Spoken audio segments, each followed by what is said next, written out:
thousands of years, we have been at war. But before, we were enemies.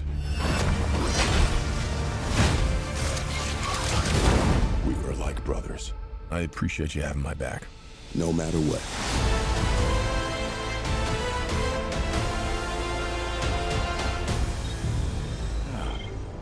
At the dawn of time, there was our gracious and powerful creator, Primus.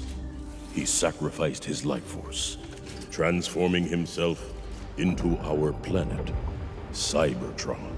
So this movie takes place before anything we've ever seen in Transformers, and get to see what life was like on Cybertron before it died and it fell apart, and before the war on Cybertron.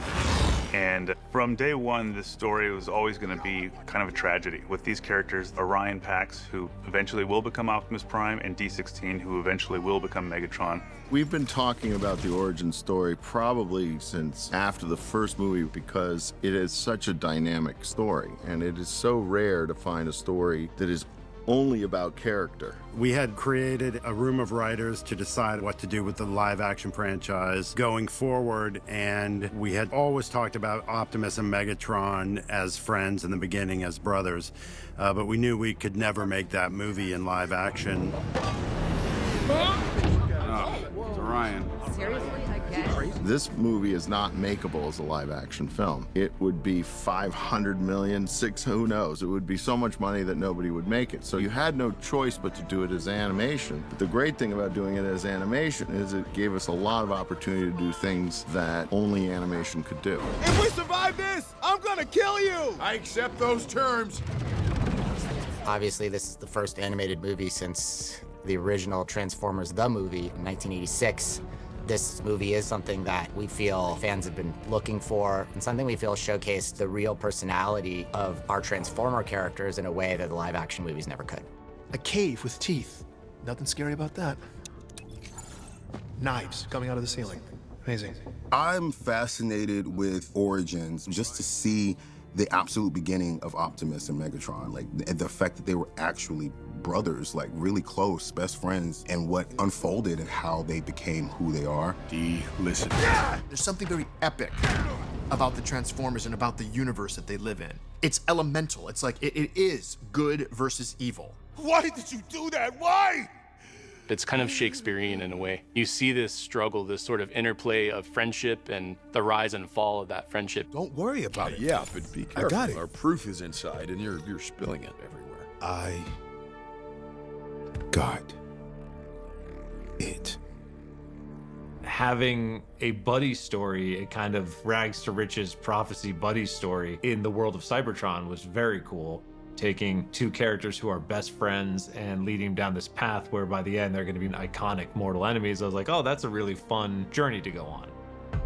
Every decision that I made making this film, I would always come back to the relationship between Orion Pax and D16 and how they became enemies, starting as close friends, and think about their relationship and how every design, every element is really supporting that story. It's time to show them we are more than meets the eye. That's great. The last one? Yeah. The first time I met Josh Cooley, there was a great sense of trust I had within his vision. He had such passion and enthusiasm for the world, a huge amount of knowledge and understanding, and you know there was going to be epic visuals, and the animation was going to be fantastic. That's intense. But at the heart of it, he wanted to get down to what the point of the story was that we were telling, which was about these two individuals, the journey of self-discovery, but about a friendship that unfortunately ends up in a space where the two of them become enemies. But Josh's passion and detail and nuance was incredible, and it was a lot of fun to work with him. Okay, listen, D16, I may be a little dusty, but Corroda, that is too far. That's great. Awesome. Josh's excitement is really contagious. And I love that when we want to go back to these stories that we grew up with, you want somebody who truly cares about it, somebody who you felt like sat right on the sofa with you Saturday morning eating a bowl of cereal. And that's who Josh is. First time giving a pep talk. You're inspiring. You can envision a better future that no one else can see. I'm an enormous fan of Josh Cooley, our director. I absolutely love his brain. I love his work so much. Josh Cooley, as a director and as a human being, is second to none. I thought Josh's work on Toy Story 4 was really outstanding. You could tell that he was a real filmmaker. You know, Josh is obviously incredible with story. He's incredible with character. He's incredible with his actors. And he's great at getting the best out of people. Josh had a great way of getting the best out of all of us, where he let us be artists, he let us be filmmakers and storytellers. Josh is like, how do we make this the best possible movie ever? He's an animation wizard, first of all, and he's got so much childlike kind of enthusiasm for it. And he wants this to feel like we're out here playing with our toys and we're having a great, great time, but also is dialed into these characters and their journey and wanting to make sure it feels real and that it hits with the impact of something that's real drama.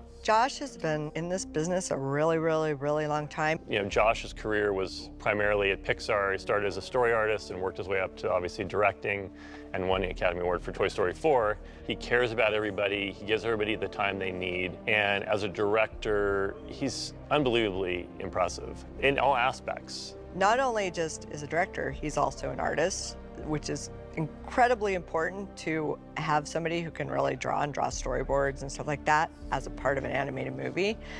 And he's a writer. So that trifecta of talent, to work with that has been incredible because you don't always get that in a director. And when you do, it's like you hit the jackpot. We don't even have to win. No, that's good because we wouldn't. Motion capture is usually used towards the end of production, but we decided, like, what would happen if we used it at the beginning? Almost like using it like storyboards. So we would create really rough storyboards and then go onto the motion capture stage at ILM. We had actual actors, like motion capture artists, in suits, and so we were able to kind of block out these scenes. It was great because I got to direct the movie almost like a play before we animated it. And that way, the blocking became a lot more organic because you had like real people interacting with each other. Great. That was awesome. Cut, cut. It was a new way of thinking of motion capture as a previs/storyboard technique. The animation style is absolutely insane. It's beautiful. The texture of the images is so complex. It doesn't look animated. I mean, it does and it doesn't at the same time. They really created something that feels completely unique to this Transformers. I mean, it's incredible. Like, if I were a kid watching this, I don't know, I'd literally be drooling and like losing my mind because it's just so detailed and so real. The visuals were stunning, the colors, the tones, the detail just felt fresh and unique and exciting. It doesn't feel like something we've seen before, and that's really hard to do. You know, we always talked about this as not being animation and not being photo real. It's somewhere in between. It's almost immersive. It was the intention to make this film feel as if it is real without looking like it is real. It's a whole different look that you've never seen before. We started out Spider-Verse on sort of the more cartoony side, and we wanted to take it in the opposite direction where it's almost a hyper photoreal, but we didn't want to go photoreal. We always wanted to feel like there was a handmade quality to it, almost like concept art come to life, but it still has the physics of a real world, the lighting, the weight, to make it feel really believable and like there's real heft to these characters. Throughout the movie, you feel like you can almost reach out and touch every one of our characters because they feel hard and metal, metallic, and it really creates a vision that people are going to be really surprised by. Follow me as we march on Iacon and I take down Sentinel once and for all! This movie brings it all. It's got scale and scope and comedy and action and drama. And this film builds from minute one all the way to the end. I've sat and had the pleasure of watching audiences see this movie in early forms, and pretty much the last 15 minutes of the movie, they don't move. They are transfixed because the pacing and the action and the drama is amazing, and that really goes down to Josh's leadership in knowing how to tell a story.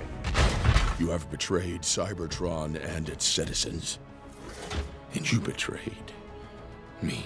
My hope from day one was that this is a Transformers film that has the spirit and the feeling of what you had watching the original cartoon as a kid. So really hitting the nostalgia of it, but in a new way that you've never seen before. I may be a prime now, but I'm gonna need you by my side. Are you serious? This is the greatest day of my life! I get to work for the government.